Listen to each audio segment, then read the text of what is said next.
Okay, so you should be hearing my voice and seeing my presentation titled Supporting Children Affected by Trauma. If that is not what you're seeing, please let me know.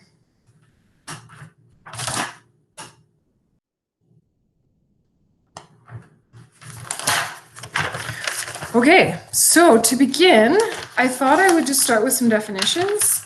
There's a few different terms out there in referring to trauma, and it might be helpful to just clear a few of them up. If you look up the term trauma, there are quite a few different definitions out there. These are the ones that I liked, that aligned with my beliefs. So the first one I've got is trauma means to wound. It's the, I believe, the Latin version of trauma. Then I have an overwhelming force rendering a person helpless, and the effects of it lasting well beyond the presence of the threat. Followed by when an experience depletes a person's capacity in a catastrophic way. And then finally, trauma can overwhelm a person's ordinary coping mechanisms. It can interfere with their memory, their trust in the world, and their sense of self. Next definition I thought we could look at is post-traumatic stress disorder. So post-traumatic stress disorder is a diagnosis. It comes from the DSM manual, the Diagnostic Statistical Manual of Psychopathology. And to be diagnosed with this, it has very specific criteria and also timelines. So to be diagnosed, you need to have, one, an exposure to violence, threat, injury to self or others. Second, an intrusive symptoms. So intrusive symptoms are things like really upsetting nightmares or flashbacks. Next, an avoidance of similar stimuli. So there might be places or people or things that you avoid because they remind you of the original event. D, negative alterations in mood and cognition. So you'll see that people are unable to process things as well. They have changes in mood. They're not themselves.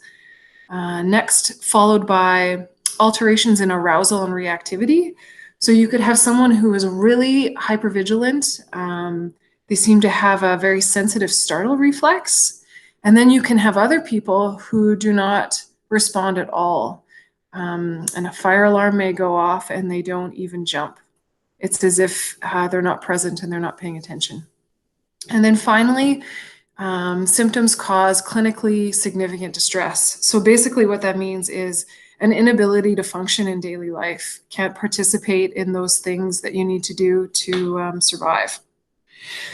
There's quite a bit of debate out there as to whether these criteria are appropriate for children. And you do have a few different options when diagnosing children, but there are lots of professionals out there who feel that developmental trauma can look different. So just to know that for children, it doesn't always fall into this box perfectly. I'm just going to check in with the chat box and make sure there's no questions, and also just make sure that there's no complaints about how this is going. Thanks, everyone. All good, looks good. Okay, I will continue. Trauma-informed is the next term I thought I would tackle. This is one of those terms that many services want to attach to their organization or attach to their programming. In terms of defining it, here are a few different ways of looking at it. It's taking into account an understanding of trauma in all aspects of service delivery, placing priority on safety, choice, and control. Trauma-informed is about harm reduction, in that the goal is to avoid further traumatization or re-traumatization. Trauma-informed is about establishing a pace that is unique to an individual and that feels safe to them. And then finally, it is more about the way of being in a relationship rather than a specific treatment strategy or method. Okay, our next term is re-traumatize. And so this can be explained as when an individual is experiencing events that reflect on the original trauma or earlier experiences of powerlessness and a loss of control. Sometimes this one gets misused or confused. And then moving into types of trauma. So we've got secondary trauma, vicarious trauma, developmental trauma. So secondary trauma is the emotional duress that results when an individual hears about the firsthand trauma experiences of another. So people in the helping profession, such as yourselves or myself, are exposed to this possibility. Vicarious trauma is similar to secondary trauma, except that it's basically a repeated exposure to secondary trauma. So vicarious trauma is kind of an accumulation, or it happens over time. So I have here a response to an accumulation of exposure to the pain of others. And then finally, developmental trauma results from exposure to early ongoing or repetitive trauma as infants, children, and youth. This often occurs within the child's caregiving system and interferes with healthy attachment and development. So this is the one I was referring to in terms of PTSD, and whether PTSD really, that diagnosis represents some of our young children who have grown up with trauma. So developmental trauma might come from a family who is struggling with addictions or domestic violence, or potentially has grown up in a country that is struggling with civil war or another war situation.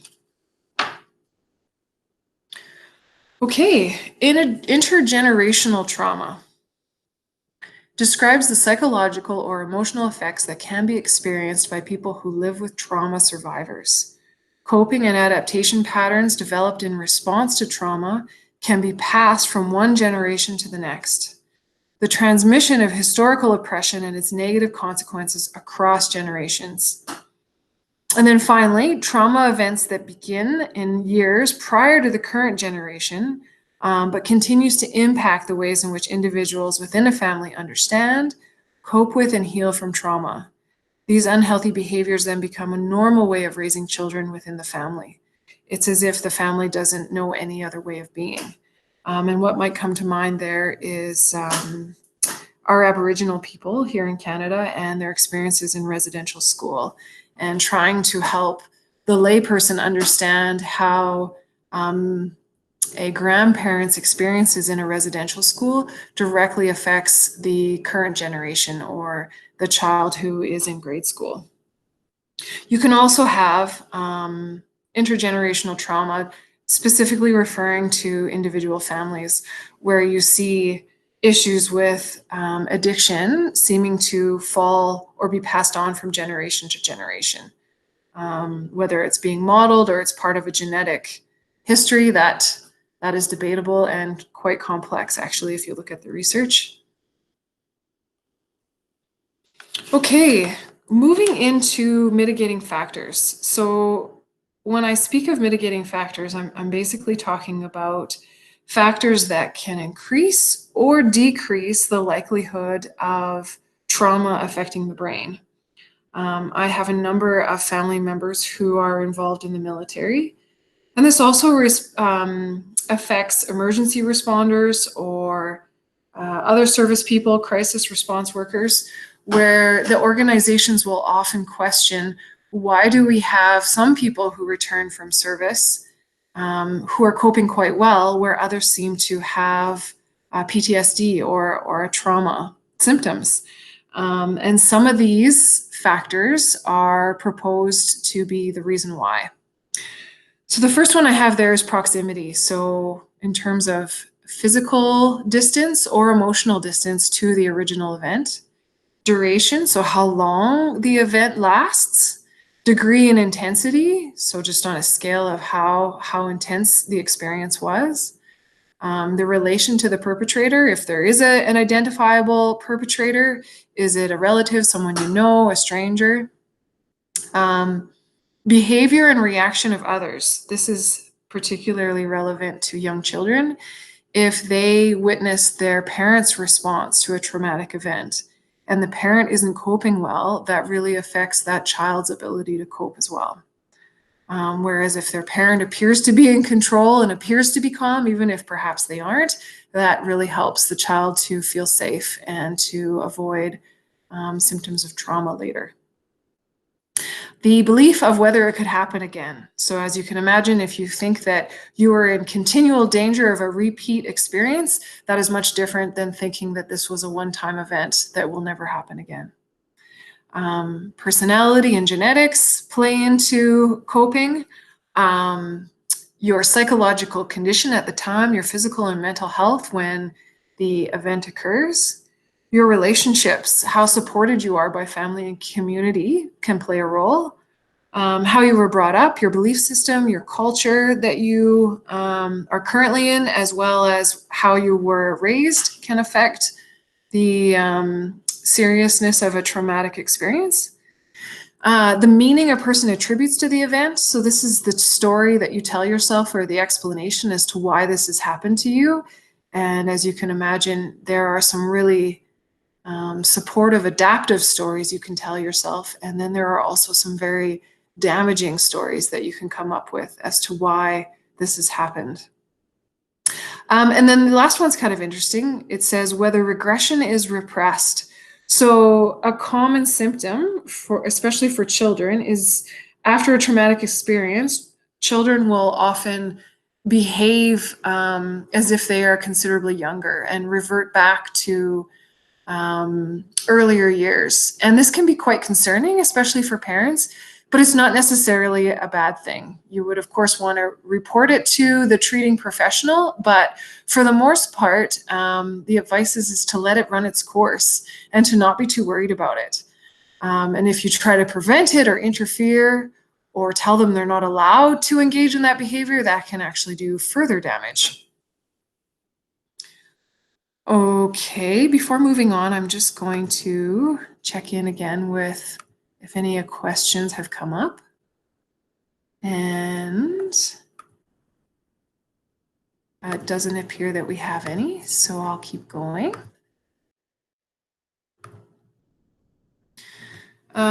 So just moving into what kinds of things might children with a trauma story demonstrate in the classroom. And I think most of these will make sense. You've probably experienced quite a few of them. Decreased attention and concentration, clingy behavior, anxious behavior, being really hypervigilant, having that sensitive startle reflex, combative, argumentative, angry, aggressive, absent or late to school, difficulties with memory. So learning new information can be really hard as you might not retain it from day to day. Executive functioning, so things like planning and organizing, keeping track, remembering to do certain tasks, all of those can be hard. And then fear and worry about the safety of themselves as well as others. I've got another slide here of some more things you might see. So generally being distrusting of other students as well as teachers and staff, appearing to crave escalation, as if they almost intentionally start it. Decreased ability to respond and interpret appropriately to social cues. Somatic complaints, so saying that their head hurts, they have a headache or a tummy ache. They may also have a really strong reaction to being hurt, even if it's not serious, or their own blood or someone else's blood, especially if blood was part of the trauma memory. Decreased academic performance, of course. Difficulties regulating their emotions and really struggling to be able to self-soothe. They need a lot of support and guidance in calming down. Sometimes you see a lack of emotions. So their affect would be described as flat, numb, or they appear to not be present in the moment. Sometimes you'll see students recreate events. They will draw something about what happened to them, or you'll see it acted out in their play. Over or underreacting to sensory stimuli, like bells, being touched, loud noises, or if someone makes a sudden movement. Sometimes they'll want to talk about death and dying, what happens after you die. And then finally, sleep disturbances, including nightmares or things, worries keeping them up at night. So at the bottom of the page, I have a link to a resource out of Australia, actually. And this resource breaks down healthy, typical development by age. And then it also tries to break down typical trauma symptoms. And I shouldn't use the word typical because there really is no typical trauma symptoms, but more common trauma symptoms based on age. So if you have a kiddo in mind and you're thinking about them and wondering if they maybe have a trauma history, this is an interesting document to look at, as there's quite a bit more detail there than in my slides. So you're welcome to use it if you wish. Okay, before I jump into a few theories, I'm just again going to check in to see if there's any comments or questions.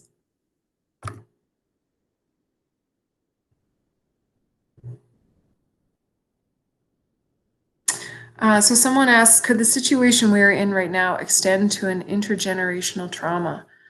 I'm not sure I understand that question. I think the person is asking about COVID-19 and whether that could affect someone who has trauma. And the answer is yes. Part of my job right now is to check in with families and see how they're doing. And I'm experiencing some families who report that their children are doing considerably better, that having less people in their lives, less challenge, less stimulation, they seem to be less anxious. Whereas if home is a source of anxiety, those kids are doing worse. And if there are some maladaptive behaviors or intergenerational trauma, this could highlight it and make it worse, which is unfortunate. We just have to hope and have faith in children resiliency. And when we get them back, do what we can to support them. Another comment here, perhaps in the area of social emotional development, due to the interruption to relationships because of physical distancing. So, sorry, the comment underneath that question kind of went with that question. So I was actually thinking more along the lines of, could this experience that we're going through right now be a trauma to someone, and because of that, further down the line still be showing in that it would change the way that so like one of the criteria for intergenerational trauma was that it changes what becomes normal. And I was just thinking of it changing the way that people connect with each other because of all the disconnect in a sense right now. I'm sorry if I'm not making myself clear. I can try and think of a better way to word it. I think you're doing great. That does help. When I click onto the chat, I just get a quick glance of what people are saying. So I should have read the whole thing before I jumped in. So I think what you're saying is, could this become the new normal? And if some families come up with some ways of coping that are not functional or adaptive, could it become the new way of being, even if we move past this time of isolation? And I like that you're thinking bigger picture. And yes, I would say that it is possible. There's lots of speculation and comment out there about, will society even go back to the way things were before? And lots of people think that perhaps not. And I suppose that's a mixed blessing.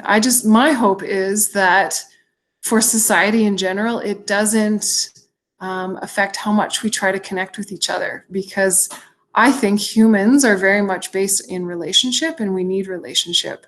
And I would hate that physical distancing to get in the way of that.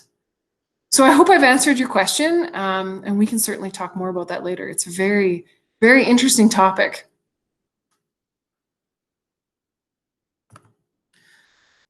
Okay, so This next piece is basically trying to offer some theories on trauma to help people understand what it's like to experience trauma, or perhaps how the brain might respond.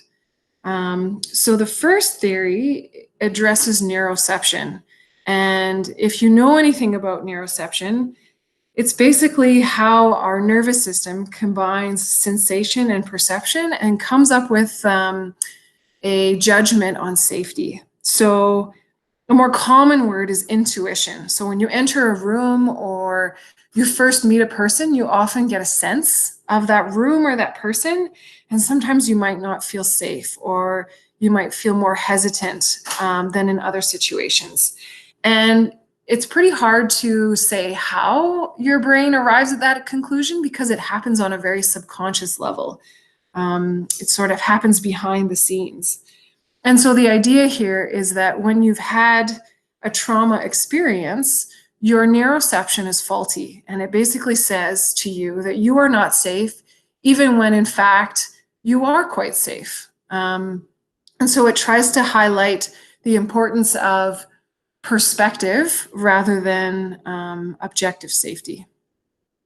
So the next one, private logic, I have a article linked there if you're interested, if this one appeals to you. And private logic is basically an explanation of how we view ourselves, how we view our relationships and our communities. And so the idea is, if you grow up in an environment of fear, abandonment, neglect, abuse, or anger, you begin to see the world as an unsafe place, and you view people as not trustworthy, and as everything is unpredictable. And so going forward, all of your experiences and how you approach them is very much informed by that experience.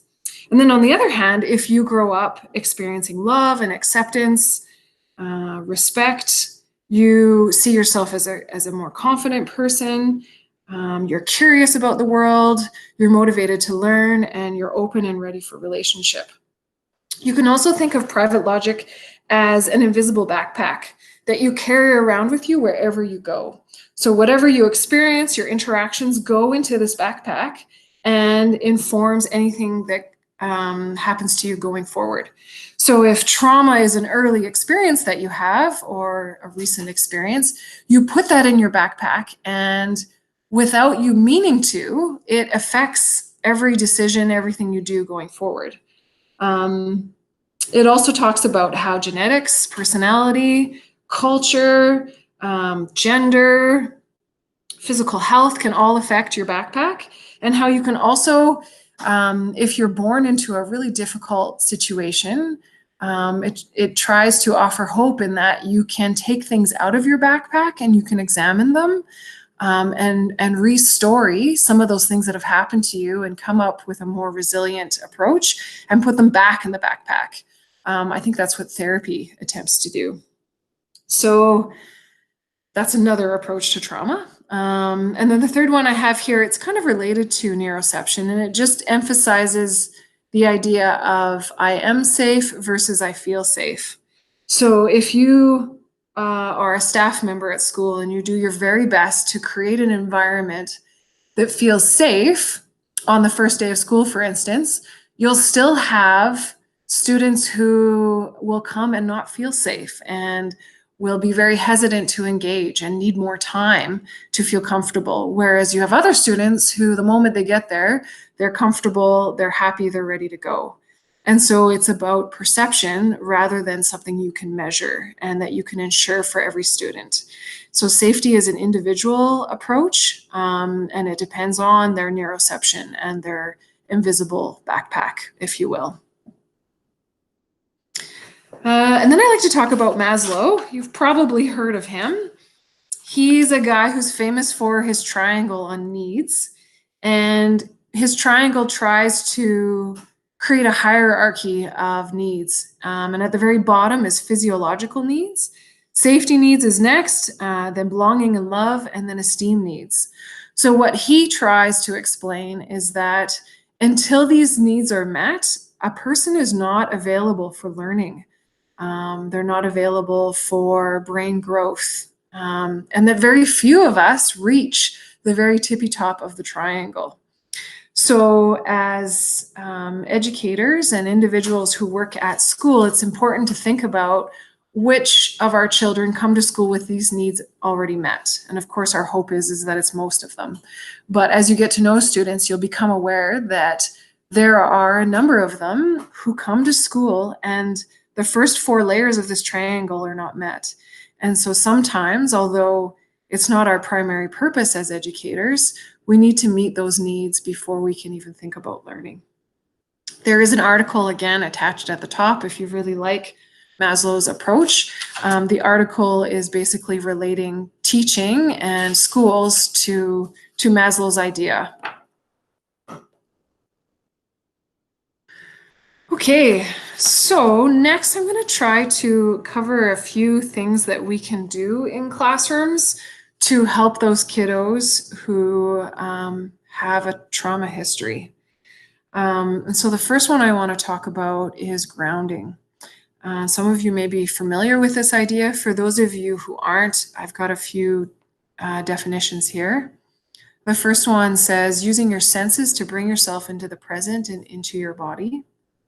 Establishing personal safety, choice, and power. And finally, grounding is about bringing yourself out of fight or flight and into your upstairs brain.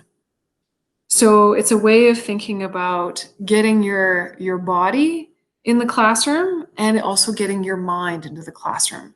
Or being present in the here and now is another way I've heard it explained. So this next slide are all ideas that are attached to grounding. And really, each of these is a topic in and of itself. There's quite a bit of information out there as to how you can use each of these approaches to help students regulate. I'm just going to go through them very briefly. And if one of them really stands out to you, please go on to research it because there's a lot of interesting things out there. So the first one is using temperature to ground a person. There's something called the dive reflex or the diving response. And this is a thing that our nervous system does when you're exposed to cold temperatures. And the reason it exists is for our survival. So if we're exposed to really, really cold temperatures, our body automatically responds by slowing our heartbeat to conserve oxygen and basically promote life, keep you alive. But it also has this effect of calming you or resetting your nervous system. And so can very quickly take a person out of a stressful experience or stressful situation. So the research talks about things like cold showers, polar dips, or submerging your entire head in cold water. And I realize those probably aren't conducive to school, but just using temperature in general can be very soothing. So whether it's ice cubes in your mouth or using a warm blanket or one of those beanie bags that warms up in the microwave, some children really respond well to that. Taste is another one you can sometimes use.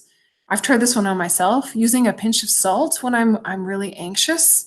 It helps to kind of bring me into my body and gets your brain to focus on the sensation of taste rather than your distress. Sour orange or another strong taste can do the same. Touch, and I actually attached a picture here of one of those head massagers. If you've never experienced one of these, it is really bizarre. Each of those little points massages a spot on your scalp as you push it down, and it's really hard to focus on anything but the sensation. And that's because it's basically giving your nervous system a lot of information to process, and it doesn't have as much energy or focus on anxiety or stress. Pressure is another one. There's a lot of articles out there on deep pressure. This comes from the occupational therapy world. So we have receptors in our joints that are connected to our nervous system. And when you activate those receptors through heavy lifting, deep pressure, or exercise, it basically sends a response to the parasympathetic nervous system to calm you down. works really well for some children. And if you are someone who loves yoga or some of the other exercises out there, it is using these receptors in our joints. So related is movement and proprioception. There's an article out there that talks about how teenagers like to do their homework sometimes hanging off the end of a couch. So their legs are on the couch, whereas their elbows and their head is on the ground. And it basically says that this can be very calming and soothing to the nervous system. So also those back stretchers that hang you upside down, they can be really good for your spine, but they can also be really good for your nervous system. So that's interesting. Breathing, slow and deep, soothes the parasympathetic nervous system. This one probably has the most research behind it. And if you present to a hospital with panic attack type symptoms, often they will try to introduce you to diaphragmatic breathing. So diaphragmatic breathing is also known as belly breathing. And basically what it does is it forces the parasympathetic nervous system to calm down. So there's a lot of videos and articles on that one. And then mindfulness, meditation, visualization. A good mindfulness practice or visualization tries to use all 5 senses. Just really brings you into your body and out of your head. Jon Kabat-Zinn is a big deal in the world of mindfulness. So if that's something you want to learn more about, I encourage you to look him up as well. So just a cautionary note with grounding.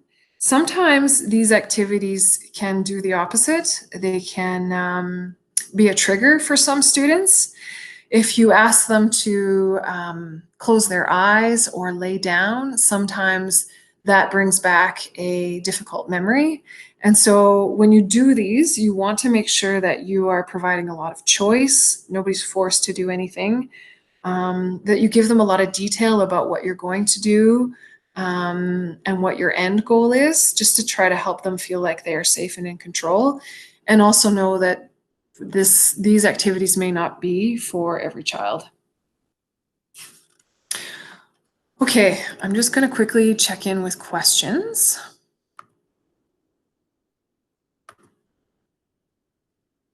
I don't see any more, so we will keep. And so this next slide is a link to a handout that I tried to share with you. I'm just going to try to click on it here.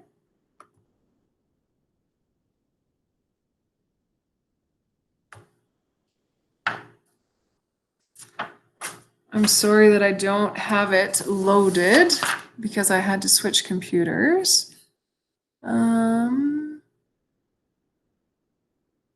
Here we go. So this is an infographic on language choice. And this is not my idea. This was somebody else's idea. I just tried to create a one-pager for students, or sorry, not students, more for parents, if they are thinking about or open to changing how they talk about their kiddos. So I'll just read the first paragraph here. We can embrace diversity and understanding through our language and how we speak to and about individuals and groups. Our newest generations are especially sensitive to our words and will absorb what they hear about themselves and others while forming their identity, their self-esteem, and their understanding of others. Parents, family members, teachers, community members can all shape the words of a child's inner voice.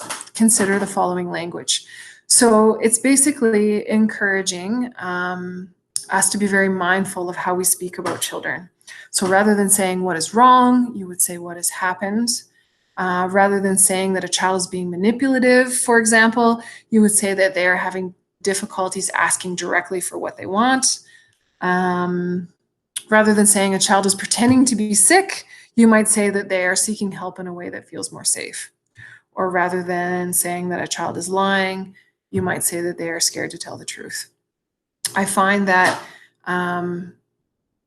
children, if they are aware that you are speaking about them, they are paying attention. Even if they don't look it, they are very aware of what we are saying. And over time, if they hear the same message, they will start to embody that. It's almost like a self-fulfilling prophecy. So just something to consider. You're welcome to share that infographic with others if you see somebody who might be interested in it. So this takes us to the topic of co-regulation. So the idea of co-regulation comes from how parents interact with their babies. When children are born, they aren't able to regulate themselves. They need help. And so a parent does that by rocking them, using a soothing voice, through touch, closeness, warmth, being aware of another's heartbeat. And so what they found is that although this is relevant for babies, it can actually be quite helpful for older children as well. And so students who have been traumatized, whether they are 3, 4, 5, even up to 18 years of age, they can benefit from co-regulation. And the hope is if they have assistance with regulation, they will come to be more independent and learn how to regulate themselves. Some of these kiddos never learn how to self-regulate, and some of them have kind of lost the ability, perhaps through the traumatic experience that they've had. So here's a few suggestions on what it looks like. So the first suggestion, yourself first. You need to be in a good place. It's an authentic process. If you are not able to regulate yourself, it won't work. I've tried it with my children, and yeah, if I'm faking it, I might as well not bother. And then just being aware of your breath, slowing it down, and not being afraid to make it audible so that they can hear that you're breathing slowly. Exaggerating a slow pace of talking and moving, using a soft voice, getting down to their level. So there's not such an obvious difference in power. You're getting down and being able to look at their face and make eye contact with them.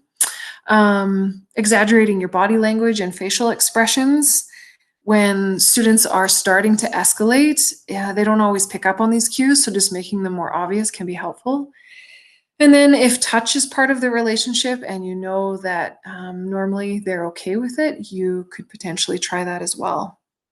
This is not a strategy for students who are in total meltdown. This is more for when you start to see them escalate. When they're in total meltdown, they're not very aware of your body or how you're doing, as I'm sure you have experienced. Okay, another approach, another way of helping students. This idea comes from cognitive behavioral therapy, which sounds fancy, but it's not. It's basically helping students to grow their self-confidence and their self-esteem. Students who have had an experience of trauma often believe that they are bad. They also often believe that others are out to get them. There's not a lot of people on their side. And I think it comes from just being in survival mode for much of their existence.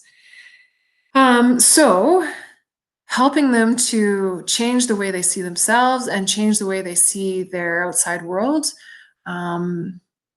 Again, helping them to change their private logic can be quite helpful. So the first one is just on compliments.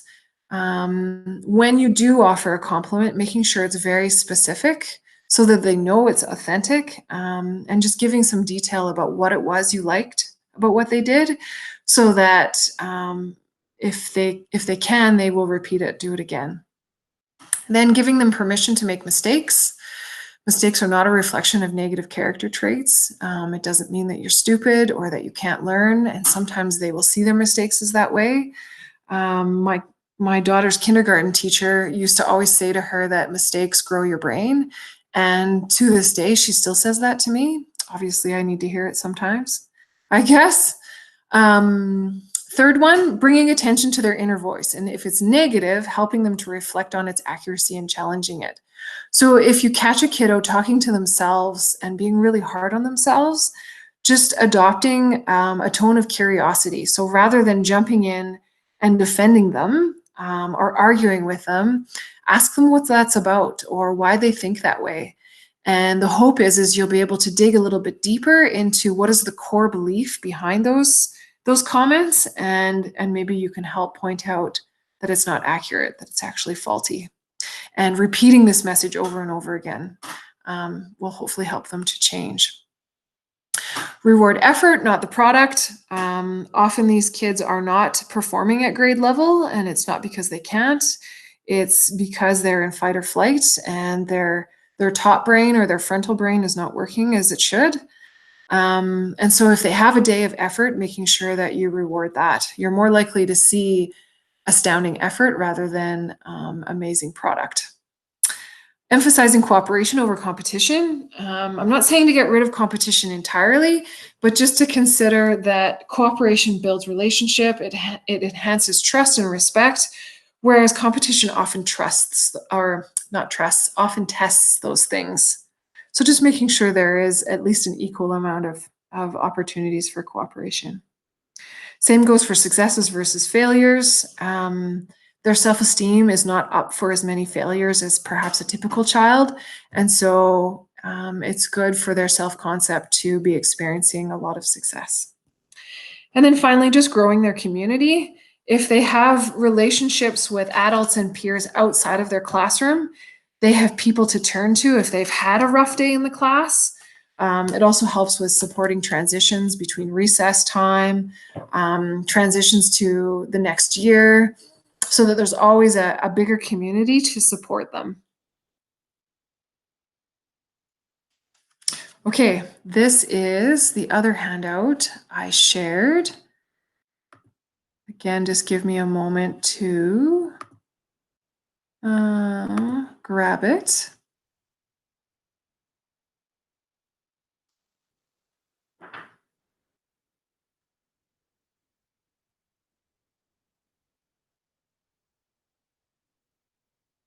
Here we go.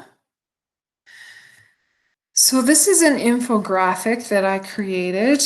Again, I think I was thinking of parents as the audience, but teachers and yourselves are certainly welcome to use it.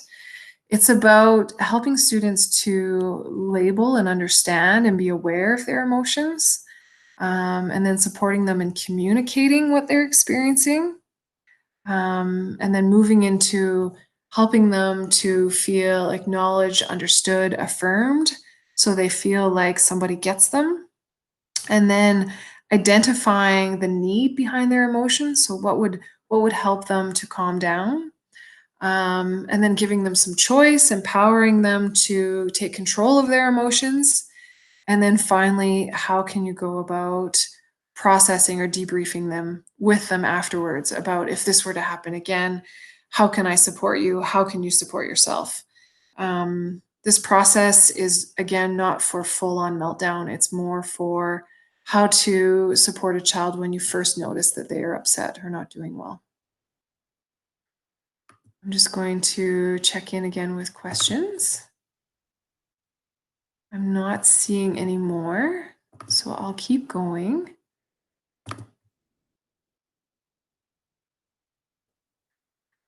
So this slide just lists a few YouTube videos that you might find helpful. There's a couple here for children, and then there are a couple for adults. The one explains anxiety in children's language, about a grade 3.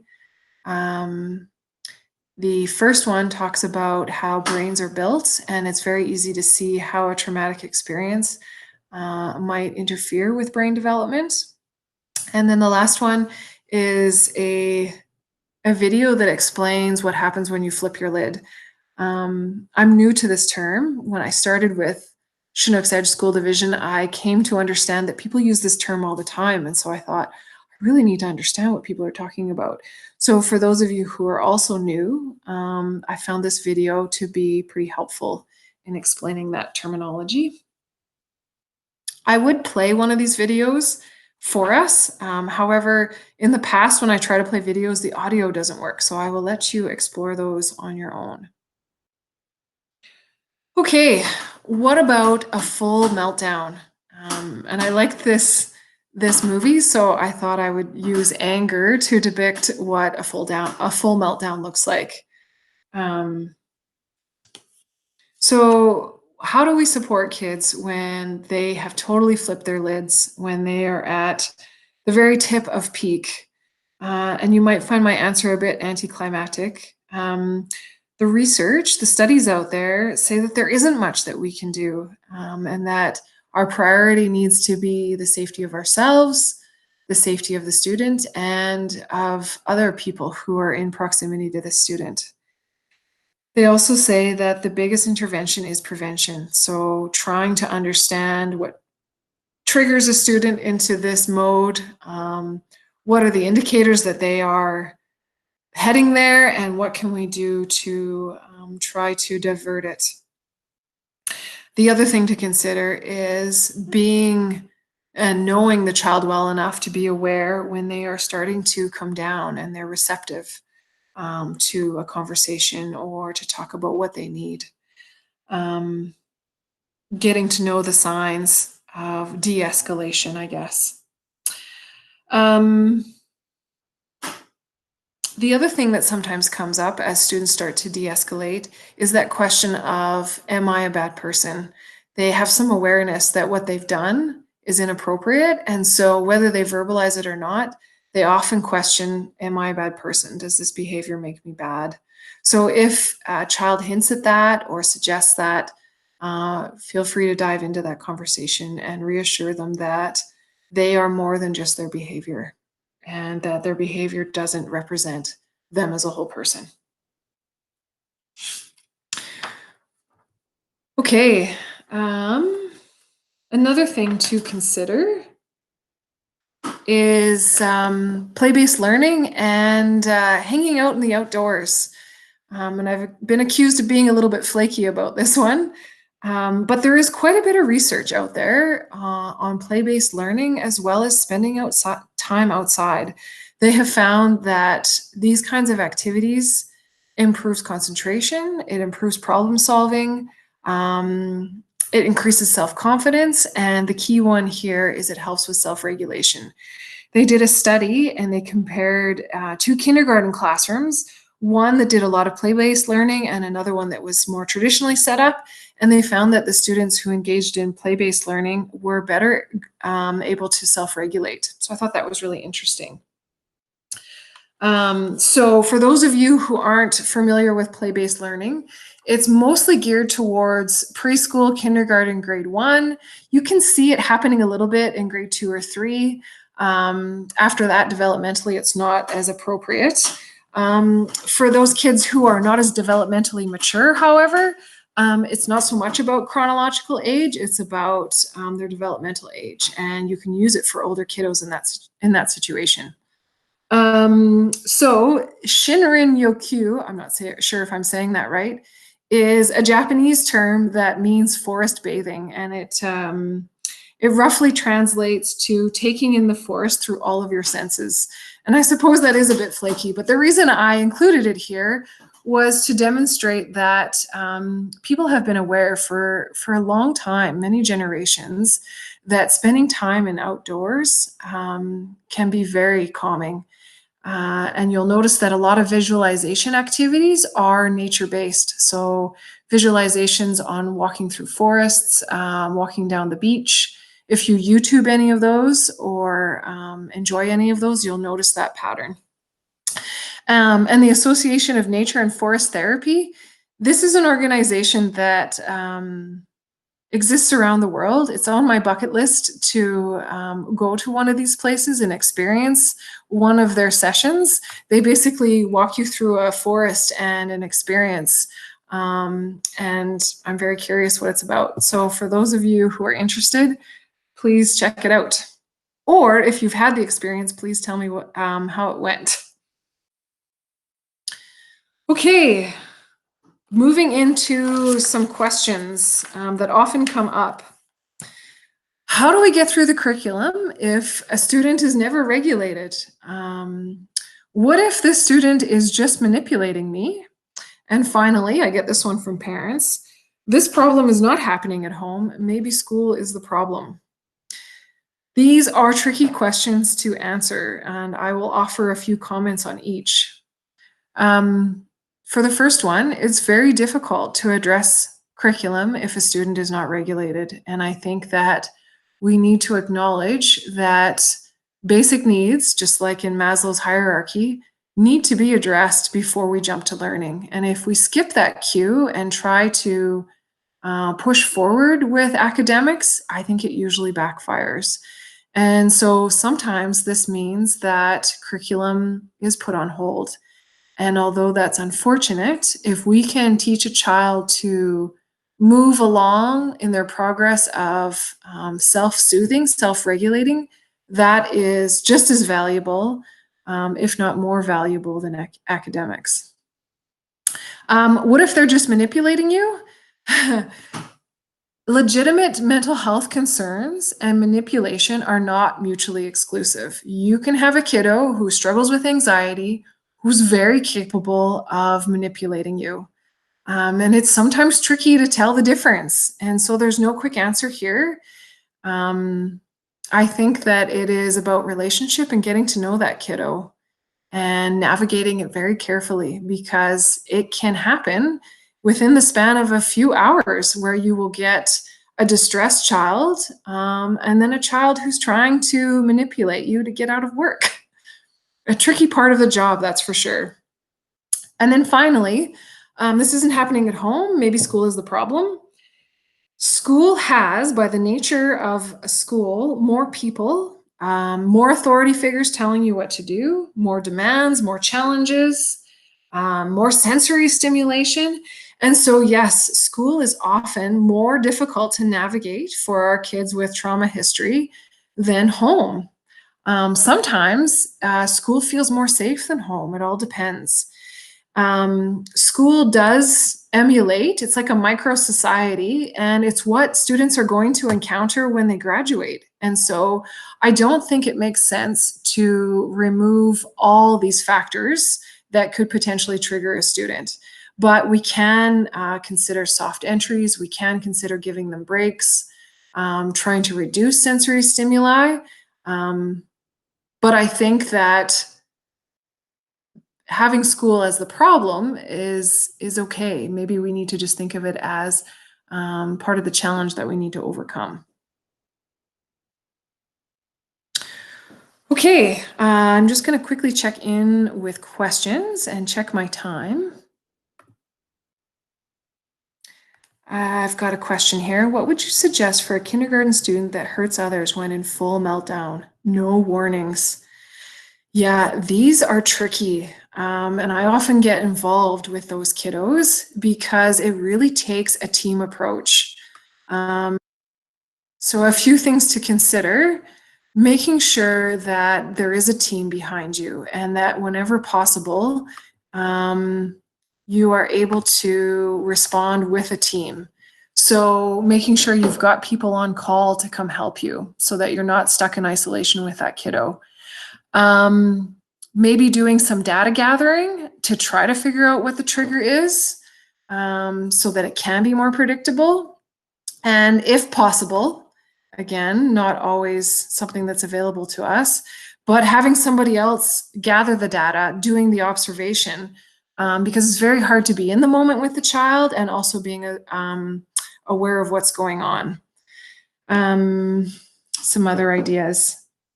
Kite plans, I'm not sure if you're familiar with that term. Ask your LST if you're not. Are really good for fleshing out what a student's escalation pathway looks like. And they're also really good at organizing a response team for those kids, because those kids definitely need a team approach. I hope I've given you a few things to consider. Okay, so vicarious trauma. This is the one that I said that we could all potentially be exposed to in our jobs. And moving on, here is a table that I stole from SN on what you might experience if you are impacted by secondary or vicarious trauma.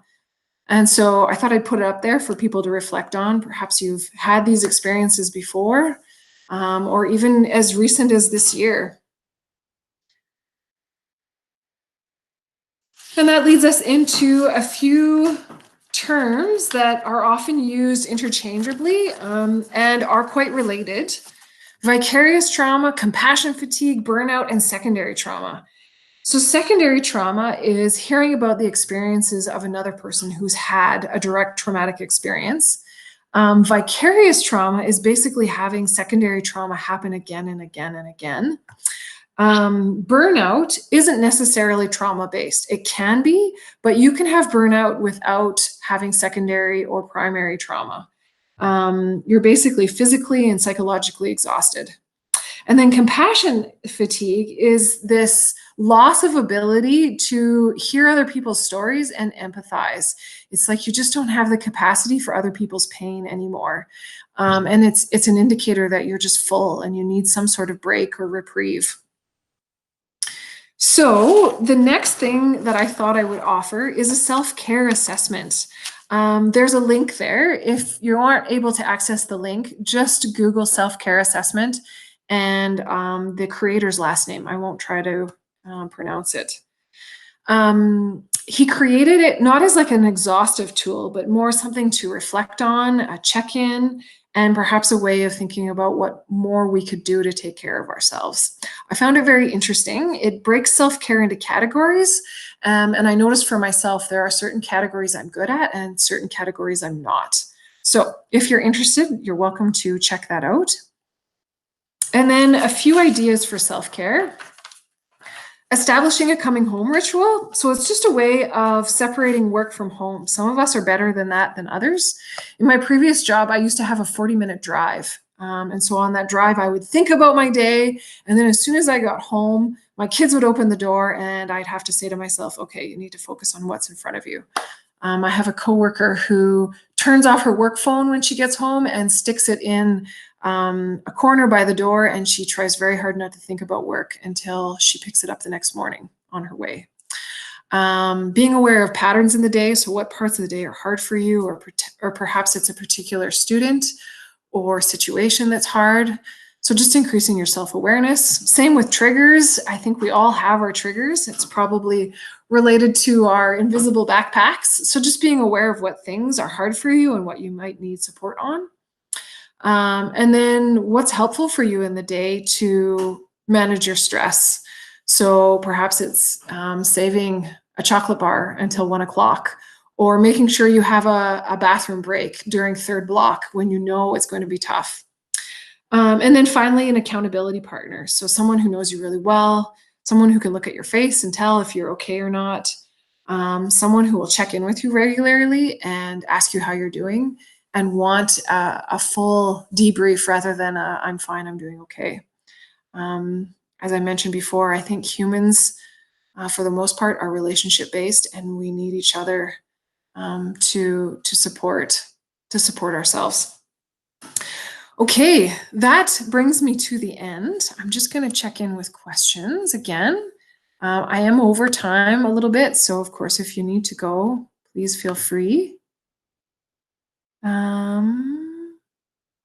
No more questions.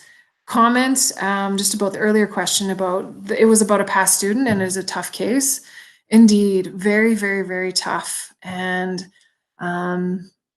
those are tricky, because if they're not resolved within the lifespan of your job or your exposure with that kid, sometimes it's really hard to feel good about what you've done. And I try to remember that although you might not see the full benefits of your work, hopefully you've sowed some seeds that will continue to grow beyond their exposure to you. Anyways, I've talked enough. Thank you for joining me today. I hope everyone has a wonderful Tuesday and a wonderful week. I was listening to the news last night, and it turns out that it's Mental Health Week, and the theme this year is social connection, which I thought is ironic, because today's world really presents some challenges for social connection. So I hope you're getting yours, and perhaps I will see you soon. Okay, I will sign off. Take care, everybody.